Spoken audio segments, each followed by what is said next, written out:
So I wanted to take a quick minute to share why we chose the name Act 18.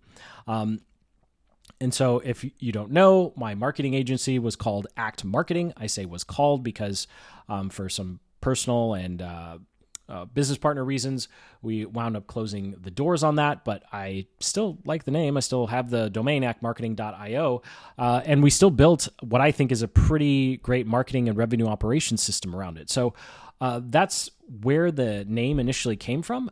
It stands for Attract, Convert, Transform, and now we've added a system. So the 4 quadrants are attract for getting customers, converting visitors, and of course transform, transforming lives. And that all works together in running systems, whether that's a one-person solopreneur system or if it's a system of a couple people. So so those are the letters. The number 18 comes from 3 different places. So the first one has to do with touchpoints. Back in 2017, when I first started this channel, I totally messed up the YouTube settings. And so if you go to, YouTube / at Jason Whaling, there's a channel there that has no content. Because I set up the brand settings wrong, and I had to move my channel to a brand channel at the time, which meant I had to pick a new for the channel because Jason Whaling was taken. So I chose Jason A. Whaling 8 or Jason Whaling 8. I don't even remember what I chose, but I chose the number 8 because of a study that turned out to be unfounded, but a study that talked about how many touch points do customers need in order to actually, join our email list or decide to do business with us. And general marketing knowledge at the time was 8.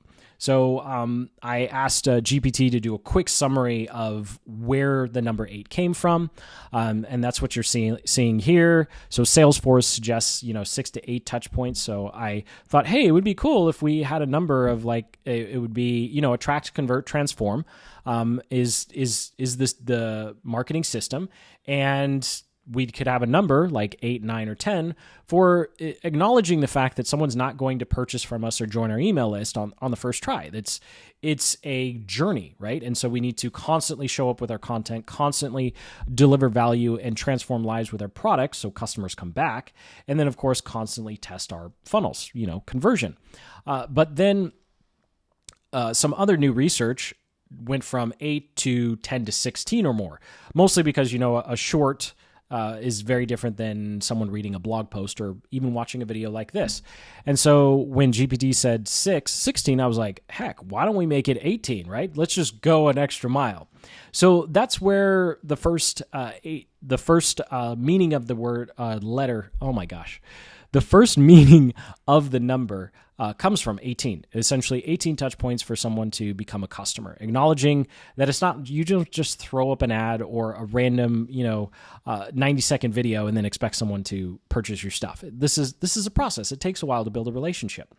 And number 2, this is actually a fluke. I'm going to be completely honest. As you can see here, we have this diagram showing all of the processes inside of these different systems. And even though there's only 12 here, there's actually 17. There's a total of 17 when you break it out, because blog and YouTube are actually 2, but I kind of put them together because it looks better in this diagram, right? So at least give a thumbs up for if you like the diagram, because it took quite a while to put together. But it turns out we actually have 17 processes that we use to, run this YouTube channel, previously run our agency, and of course run a digital products business. And I thought, hey, if we have 17 systems, I'm sure we can come up with 18. So I don't know what 18 is yet, but I'm just being honest. We were at 17. I was like, hey, that's amazing. How did these numbers line up like that? Because I chose the number 18 before I counted how many business processes we had. And then finally, on a much more personal note, as a Christian entrepreneur, I don't get a lot of opportunities to share it where it doesn't seem forced. Because honestly, after saying, faith-based entrepreneur and marketing geek at the beginning of my videos now, it doesn't really make sense to bring up why I do what I do or my faith or what really drives me in a 20-minute Google Ads tutorial. it just doesn't really fit. And so the final meaning is reference to a Bible verse that talks about the Apostle Paul, who was actually a tent maker. And something that a lot of people don't know, I actually learned this from my soon-to-be business partner, Gerald, over at Cana Global, to explain more about joining a VC firm in the future, is that this particular apostle, he worked and evangelized, and he didn't necessarily differentiate his faith and belief in God and actually doing work, right? I think there's a whole can of worms I could get into here, but I think on both sides of people who go full-time into ministry or something faith-related, forget that they are supposed to be self-sufficient. And then on the other side, there are individuals like me who just pretend like they're not a Christian at all when they're doing their content, and then they're a Christian at home, like with their family or on Sundays. And so I thought this was a nice quote that, yes, GPT did help me find. And, I would just say this is God, because I chose the number 18, and Acts 18 just happened to be a verse about an apostle who also, worked and integrated his work with, what he did. Presumably he was a good tent maker, right? Because he traveled around quite a bit, making tents for people. So I think he was actually good at it. And it just happened to also match up with the acronym ACT. And you can see here, actually, this says team. So this is an old one. So we're just going to ignore that for now.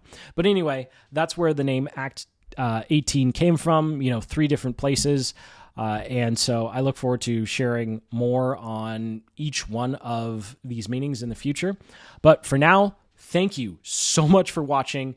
I sincerely hope you got some value out of this video, and please comment below with how we could improve, what types of things you would want to see more of, or maybe see less of, right? We're working on some case studies for funnels, case studies, analyzing some, reports of how course creators are making money, top performing things on ClickBank to help you with your own funnels.